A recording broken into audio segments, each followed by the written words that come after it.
Hi everybody, we're in module 4 and as promised I'm resending the lecture for today in a quiet place so you guys can really get these concepts.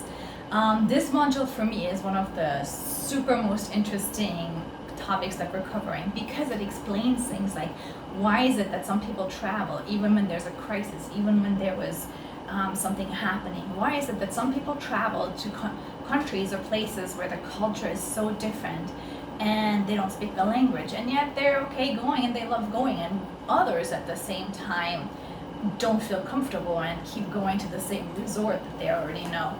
And so these are the kinds of things that we're looking at in this lecture. And related to this lecture is the movie The Motorcycle Diaries, which is about Che Guevara. It's a true story. It's about how travel changed him, how he learned through travel. At the end of the lecture, you'll see some of the questions that I want you guys to think about as you watch the movie. So the first concept in your PowerPoint for this module is the concept of the tourism bubble. And the next time you travel, might be a while, but when you travel again, I want you guys to really take a look at this concept and look at, am I in the tourist bubble? Am I actually staying in this kind of a structure, this place where I'm really surrounded by a tourism sort of experience? And really, this tourism bubble has two concepts. There's a psychological aspect to it, and there is a physical aspect.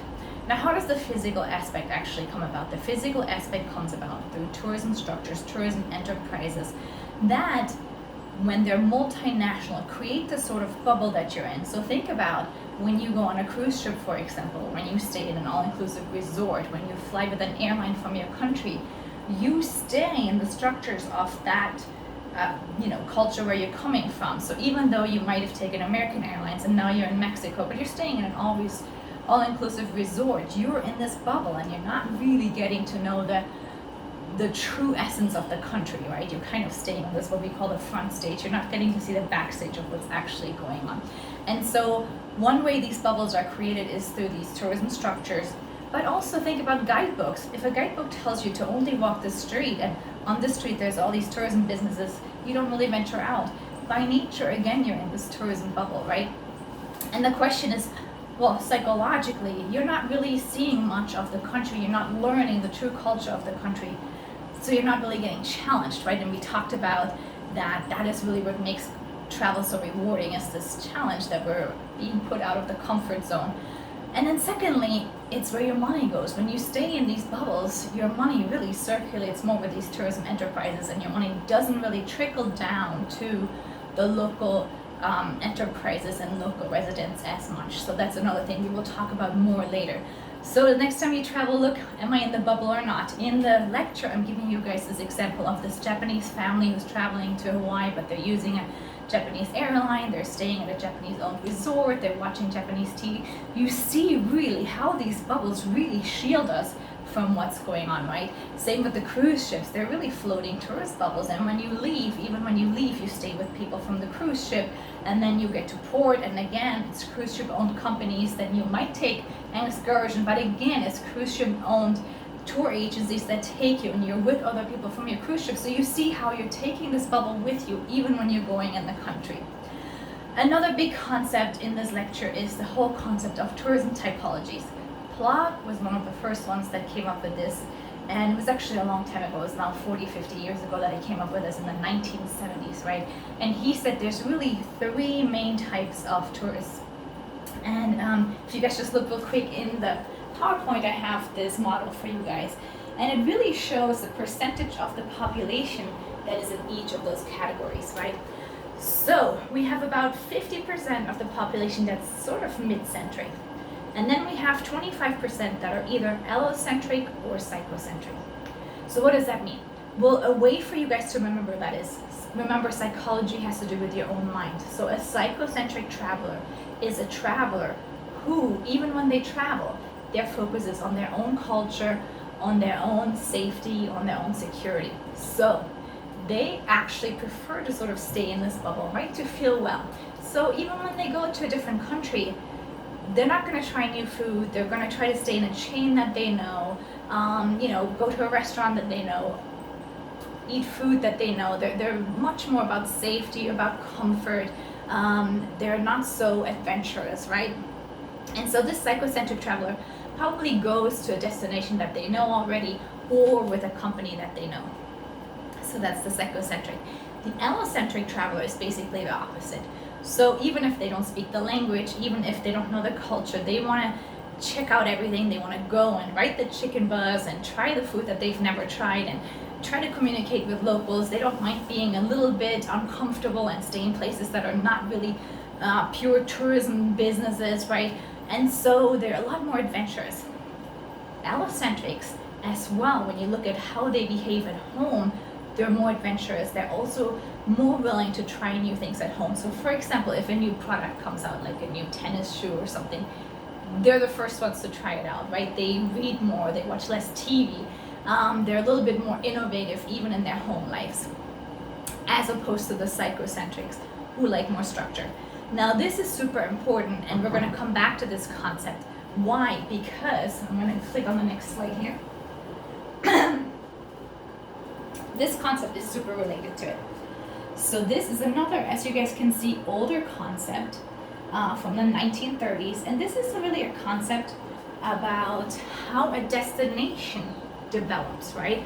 And so this curve, if you guys have taken a marketing class, probably looks very similar to you, because it's really the product life cycle of any product, right? So first you have an exploration phase, then you have an introduction, a development, a mature phase, and then if the product doesn't make it, it kind of goes down again. Well, tourism destinations, it's basically the same thing, right? So when a destination first comes out, first starts being developed, there's hardly anybody there. There's no tourism there. There's no tourism facilities, right? Somebody comes, and when you guys watch the Gringo Trails movie, you really see this in action, right? So somebody comes, maybe a backpacker, right? They see the destination and they stay with the locals. They stay in a place that's not really a tourism facility, and then word gets out. And when word gets out, there comes the involvement stage, right? More tourists come. Now that more tourists come, we start seeing tourism businesses pop up. It becomes more developed, right? So guess who comes first, right? So those backpackers, are they allocentric or psychocentric? They're the allocentrics, right, that come first. The psychocentrics will not come to a destination until the destination has tourism businesses, is developed, people have already been there, it's safer, right? There's certain chains. So the psychocentric traveler is going to go to a destination at a much later point of the tourism development cycle, right? In the lecture, you'll see all of the different stages of the tourism development cycle, and you can go through all of that.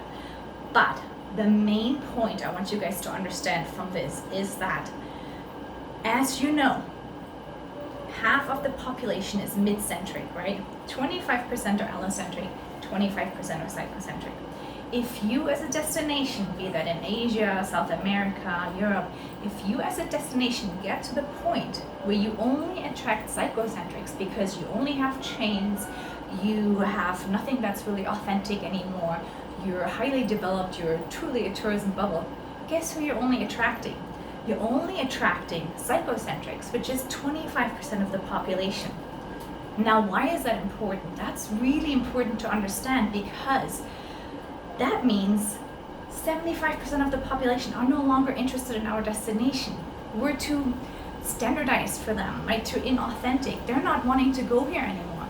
What does that mean? That means that now we have to offer and compete only on price. So this is when you start seeing the all-inclusives, the price, the flight included, resort included, to attract and lure those tourists, because most tourists do not come to this destination anymore. So that is a super important concept to understand from this module, is how the type of traveler and the type of destination and how it develops is related. Related to the Plog's tourism typology, there's another typology that looks more at sociology, and that's Eric Cohen. And when you look at it in the PowerPoint, it's really the same thing, right? Only he calls it a little bit different. He calls it the individualized mass tourist, that basically is like the allocentric, right? And then you have another type of traveler that really stays within the tourism structure. So it's very, very related. The last part of this lecture looks at tourism motivation. And one of the big concepts, and it's super easy to understand, that I want you guys to get away, is this concept of push and pull factors. So one of these motivation theories in tourism talks about how tourists are motivated either by a pull factor, something that's in the destination that pulls them in, or a push factor, something within their home country, within them, within their work experience that pushes them to go away, right? So for example, if I have a stressful work life and I'm exhausted, it's pushing me to take a vacation. I want to go, but I want to go and relax. I want to get away from that, right? What might pull me is this nice resort that I see that seems to be very relaxing, right? So that is a pull factor that's then pulling me to this specific destination. Now, what we know from research is that for tourists, a push factor is actually way more important in making decisions to travel than a pull factor, right? So a push factor is what really first gets you to go and want to take that vacation. So I hope this helped you guys, and I'll see you guys in the next module. Ciao.